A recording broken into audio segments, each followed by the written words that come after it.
एक समय की बात है, पहाड़ों से घिरे एक छोटे से कस्बे में लोग शांति और सरलता से रहते थे। कस्बे का नाम था अमरपुर। अमरपुर के लोग मेहनती थे, पर उनकी सबसे बड़ी समस्या थी, यहाँ किसी का भी कारोबार ठीक से नहीं चलता था। दुकानें खुलती, कुछ दिन चलती और फिर घाटे में चली जाती। उसी कस्बे में एक युवक रहता था, अरुण। गरीब परिवार से था, रोज मजदूरी करके 2 वक्त की रोटी जुटाता था। वो अक्सर सोचता, काश मेरी किस्मत भी कभी बदल पाती। एक दिन काम से लौटते समय वह कस्बे के बाहर पुराने बरगद के पेड़ के पास थक कर बैठ गया। तभी वहां एक सफेद दाढ़ी वाले साधु प्रकट हुए। बेटा, तुम्हारी तकदीर बदलने वाली है। मेरी किस्मत बाबा सारी उम्र मजदूरी में निकल गई, अब और क्या बदलेगा। मत घबराओ, जल्द ही तुम्हें एक ऐसा रास्ता मिलेगा जो तुम्हारी जिंदगी बदल देगा।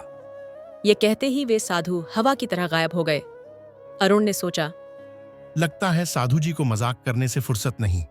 उसी शाम बाजार से गुजरते हुए अरुण ने देखा कि मोहन चाट वाले के ठेले पर जबरदस्त भीड़ लगी है। लोग चाट के दीवाने बने जा रहे थे। अरुण मन में सोचने लगा, अगर मेरा भी ऐसा ठेला होता ना तो जिंदगी बदल जाती। वह घर पहुंचा और ये बात अपनी पत्नी सविता को बताई।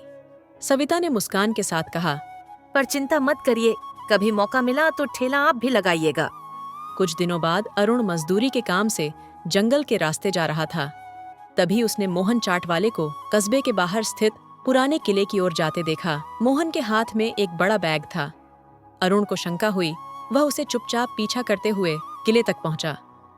मोहन एक टूटी सी दीवार के पास रुका और अंदर किसी दरार में गायब हो गया। अरुण ने सोचा, किले में आखिर ऐसा क्या है जो मोहन रोज यहाँ आता है।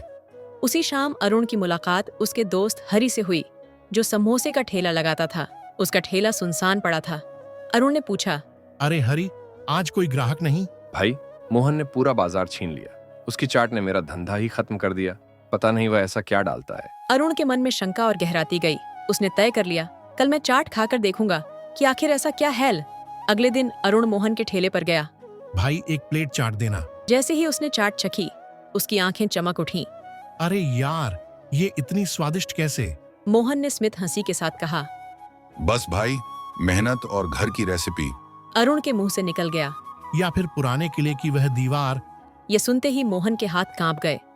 वह अरुण को ठेले के पीछे ले गया और धीमे स्वर में बोला, किसी को मत बताना, मैं तुझे एक राज बताता हूँ। बहुत साल पहले मेरा ठेला बिल्कुल नहीं चलता था। एक दिन मैं हताश होकर उस पुराने किले के पास बैठा था। जैसे ही भीतर पहुंचा, मुझे एक रहस्यमयी औरत की आवाज सुनाई दी, पर वह दिखाई नहीं देती थी। उसने कहा, कोई एक डिश चुनो, उसमें मैं इस किले की पवित्र मिट्टी का आशीर्वाद मिलाऊंगी। स्वाद इतना बढ़ जाएगा कि लोग दीवाने हो जाएंगे। मैंने चाट चुनी। उस आवाज ने कहा, हर बार थोड़ा सा किले की मिट्टी मिलाना, बस ध्यान रखना, लालच मत करना। तब से भाई, मेरी चाट का स्वाद 100 गुना बढ़ गया। अरुण हैरान था।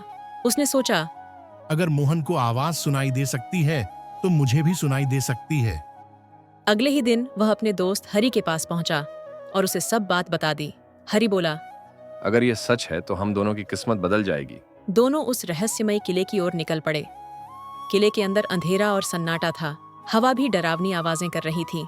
हरि बोला, भाई, मुझे तो डर लग रहा है। अरुण ने कहा, डरने की जरूरत नहीं, आवाज आने दो। दोनों पत्थर पर बैठ गए। कुछ देर बाद अचानक ठंडी हवा चली और किले के भीतर एक स्त्री की रहस्यमयी आवाज गूंजी।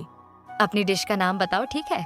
अरुण ने हाथ जोड़कर कहा, हे देवी, हमारी डिश है समोसा और आलू की सब्जी। कुछ पल खामोशी के बाद आवाज फिर गूंजी, ठीक है, ये किले की मिट्टी तुम्हारे लिए वरदान बनेगी, पर याद रखना, लालच मत करना, वरना स्वाद मीठा नहीं, कड़वा हो जाएगा। दोनों ने सावधानी से थोड़ी सी मिट्टी ली और बाहर आ गए। अगले दिन हरि ने समोसे में मिट्टी मिलाकर देखा। पहले तो उसे कुछ अलग नहीं लगा, लेकिन जैसे ही ग्राहक आए, सबने तारीफ ही तारीफ की। हरि की आंखें खुशी से भर आईं। कुछ ही दिनों में उसका ठेला बाजार का सबसे फेमस ठेला बन गया। अरुण ने भी जल्द ही अपनी पत्नी सविता से बात की और खुद का ठेला खोल लिया। अरुण की स्पेशल आलू सब्जी। लोग दूर दूर से उसकी सब्जी खाने आने लगे। 1 महीने में ही दोनों की जिंदगी बदल चुकी थी। दोनों कभी लालच नहीं करते थे। वही मिट्टी, वही मात्रा, वही परिश्रम। किस्मत अब दोनों पर मुस्कुरा रही थी। अंत में अरुण ने आसमान की ओर देखकर कहा, मेहनत और सच्चाई ही सबसे बड़ा चमत्कार है। और कहानी यहीं समाप्त होती है। फिर मिलेंगे एक नई कहानी के साथ। अलविदा।